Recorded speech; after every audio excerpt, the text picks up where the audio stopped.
Bonjour à vous. Aujourd'hui, je vais vous parler de la vaccination.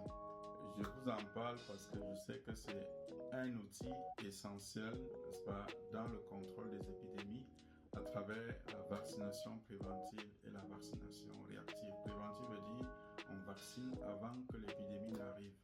Réactive veut dire on vaccine pour encercler l'épidémie et faire qu'elle ne se propage plus. C'est aussi un outil de prévention d'un certain nombre de maladies infectieuses chez nos enfants. Et c'est pour ça que cette vaccination fait partie du programme élargi de vaccination dans la plupart des pays du monde. Mais il se trouve que la vaccination fait souvent l'objet de doutes, n'est-ce pas, d'hésitation à cause des rumeurs et ou des lectures que les gens peuvent faire en ligne.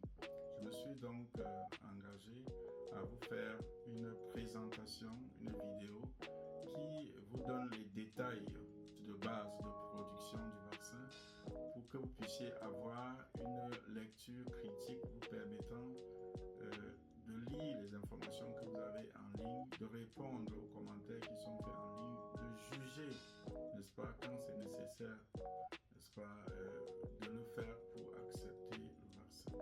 Donc, c'est pour ça que la vaccination, elle mime une partie de la réponse aux infections que Dieu a mis en nous. En réalité, quand tout être vivant fait face à une infection, il réagit de deux façons.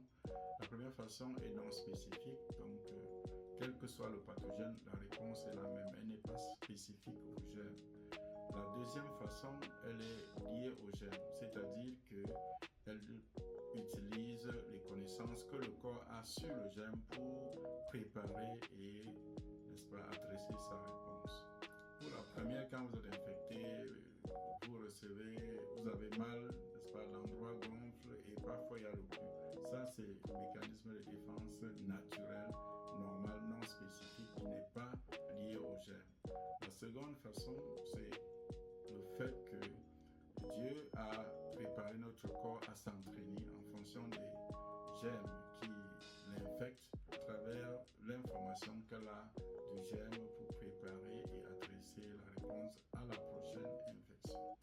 C'est pour cela, n'est-ce pas, que les scientifiques, c'est vrai que la première découverte du vaccin n'a pas été pensée, elle a été fortuite, mais les scientifiques ont mimé, n'est-ce pas, cette façon du corps à répondre aux épidémies en élaborant plusieurs façons de produire le vaccin.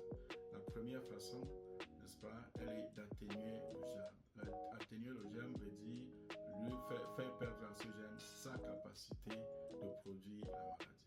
La deuxième est de tuer le germe, n'est-ce pas, et la troisième est de découper le germe et prendre certaines de ses parties pour composer le vaccin. La quatrième est de produire des substances en fonction des sécrétions liées à la vaccination. Et l'autre, on l'a vécu pendant Covid, c'est le fait de faire que votre corps produise la substance pour laquelle le corps va s'entraîner pour répondre aux prochaines épidémies. Donc ça, c'est au moins 5 façons de produire le vaccin. Et pour chacune de ces façons, il y a une particularité en fonction de la durée de protection, en fonction de l'efficacité, c'est-à-dire la proportion de personnes protégées contre la maladie et où l'événement indésirable pouvant survenir. Donc, je dois rappeler que pour tout médicament, il y a des événements indésirables. On ne peut pas refuser le vaccin parce qu'il a des événements indésirables. On doit plutôt les prévenir, ces événements indésirables, parce que le bénéfice attendu de la vaccination est 1000 fois meilleur et 1000 fois plus grand que le risque mineur qui sont liés à cette vaccination. Dans les prochaines vidéos, je vais vous présenter les composantes des vaccins et puis ce qui peut en être attendu en fonction de la durée de protection, l'efficacité de ces effets indésirables. Et ainsi, je crois que je vais partager le minimum à chacun pour faire une lecture critique et ou une discussion raisonnée par rapport à la communication, à